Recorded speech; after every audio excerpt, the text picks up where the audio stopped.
popsicle sticks. Woohoo! Hey guys, thanks for choosing the channel today, and thanks for watching the videos. We do appreciate it here at the Snook family. If you haven't subscribed already, make sure to hit the subscribe button and the bell icon. That way when we film new videos, you get a notification online. What we're doing today is, right now I have a wood lathe. So what we're doing with the Snook family channel today is we're going to go ahead and we are going to start making wood lathe products. I've got some popsicle sticks, I've got some resin, I've got some glitter, I've got all sorts of fun stuff. I even have some potpourri in honor of Nick Zametti. Nick, I hope you get a chance to watch this video, man. You have inspired me beyond all means, my friend. I love what you do online. You've inspired me to get my own lathe. And yes, I am going to try and make a recreation of a Nick Zametti potpourri pot. And if I have enough potpourri and resin left over, I will make a Nick Zametti replica potpourri bowl. So anyway guys, hope you enjoy the video today. It is going to be a little tentative at first. You know, this is my first experience with trying to do blanks for a lathe, since I've never done any lathe work. So you're going to learn as much as I am going through this whole process. My oldest two children are going to also learn how to work the lathe. Today in the video, we're going to make a popsicle stick blank. I do appreciate you guys coming to the channel today. Hope you enjoy.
Remember, safety first.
so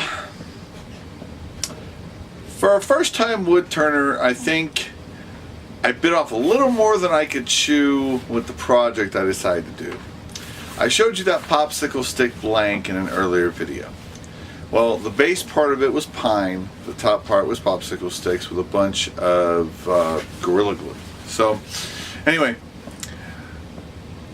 I wanted to make just a little pencil holder for somebody at work. You know, my first project, something quick, simple, easy, you know, something that I didn't think would take too long or take too much effort. Wow, was I wrong. So I used just the fixed point and then the radio point on the live tip on the tailstock to line it up. And of course, you know, popsicle sticks, they were a little mismeasured, they weren't completely square, and so it ended up being a little off kilter, which I thought added a nice cool tip to it. Once I had it rounded off, it actually looked kind of cool. So I got as far as rounding it off, sanding it off, and getting the outside polished with a little bit of cello wax, and I was actually very happy with how it turned out. I even put a little dye on there. Sorry, not dye. I put on some Danish wood oil dark walnut stain. So anyway, I put all that on, got it sanded down to I think like 400 grit, then I put cello wax on it. I was so happy. And then I went to go grab the piece I had left on the bottom with my Nova chuck, and it was too small. And of course the outer ring on the bottom I didn't square off, so the Nova chuck couldn't grab onto it. So I had to put it back on. Well, I had put the clamp parts on the Nova chuck, so I couldn't get the same squeeze on the main point from. Let me show you. Gosh dang it! So I couldn't get it to squeeze on this anymore.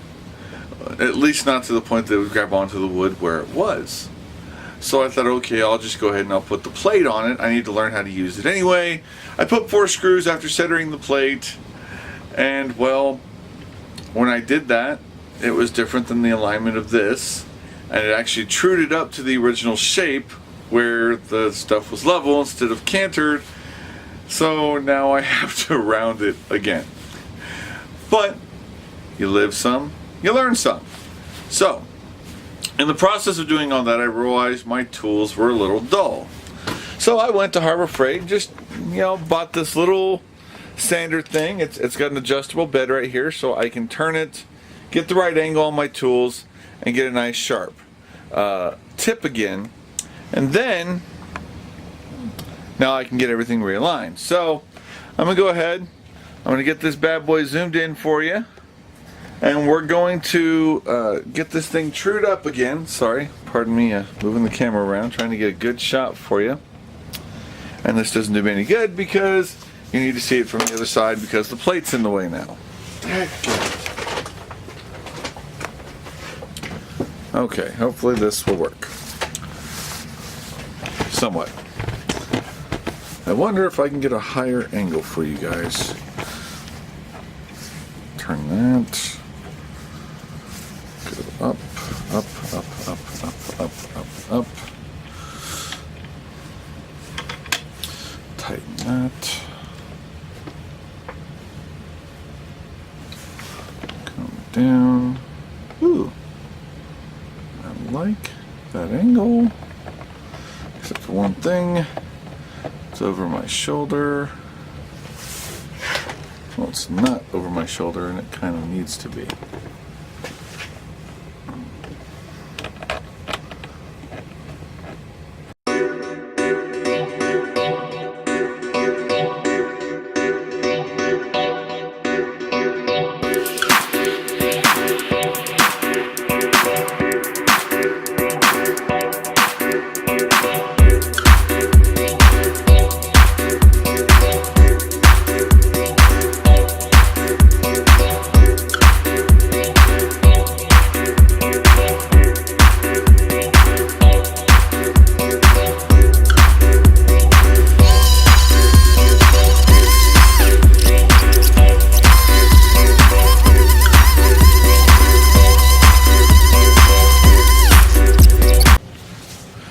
Alright guys, so I got a little frustrated. I turned off the camera and I went to town on this piece.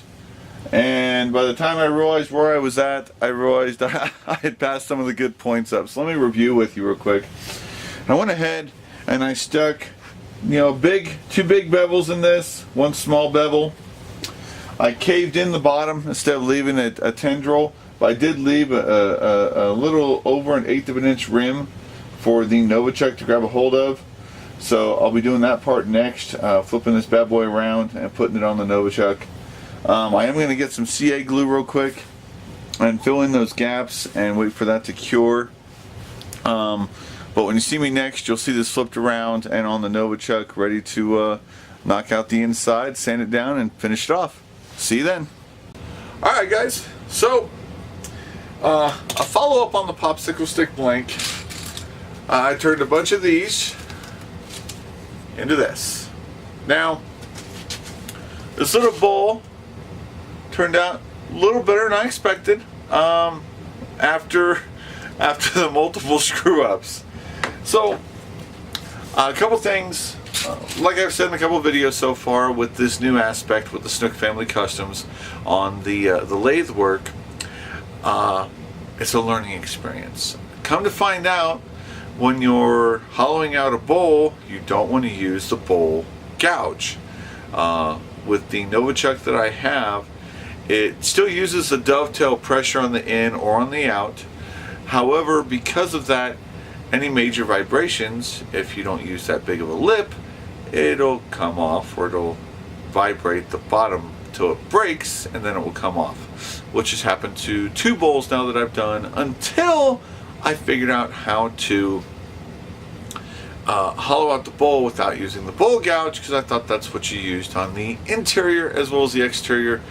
And that was even after I freshly sharpened. And I got so frustrated after trying time and time again with the Novichok to keep the bowl on there that I literally gave it to my son, told him, throw the damn thing out. Then I went ahead and I had a wood block I bought from Rockler Woodworking, and I went ahead and I did that one, and that one broke on me too, and I was like, okay, it's not the popsicle stick blank, it is actually the way I'm doing it. So I tried and tried and tried. Come to find out, I have a couple other tools that really work. I don't have the carbide bits yet. However, I do have a set on order after these issues, because I found out that they do work a lot better. You only need 3 tools instead of a box of like 7, I think is how many is in my current toolkit with the different tools, even though I only use an average per turning. I only use about 3 of them. I found out that I don't like the bowl gouge, the big or small one. I have a couple others that I really like, and that's the ones I use. So we can consider the popsicle stick blank successful.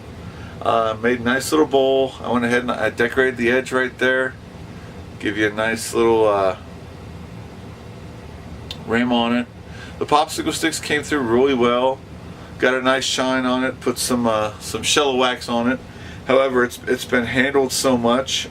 It still has its shine, but it wasn't as shiny as when I originally polished it.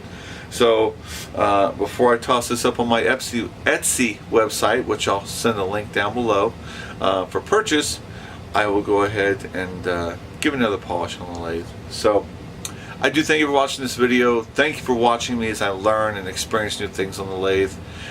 Next video got coming for you will be a bowl which I made out of 3 pieces of wood. I'm going to show you in that video how I glued these 3 together. And actually I can take them apart, but I'm going to wait for the video to do that.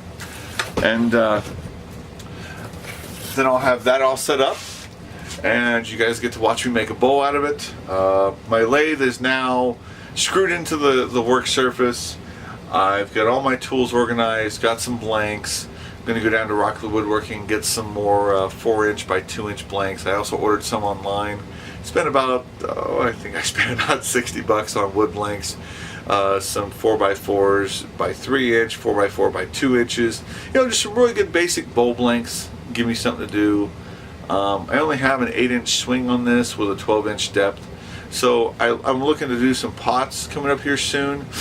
I'm actually thinking about maybe taking some of these blanks I ordered after I figure out which woods I like and how they finish, and actually making some pots and putting those on the Epsy side as well. So thank you again. Hope you enjoyed the video. Make sure and give it a thumbs up if you did. Have a good one, guys. Thanks for watching Snook Family Customs. Take it away, Cosmo.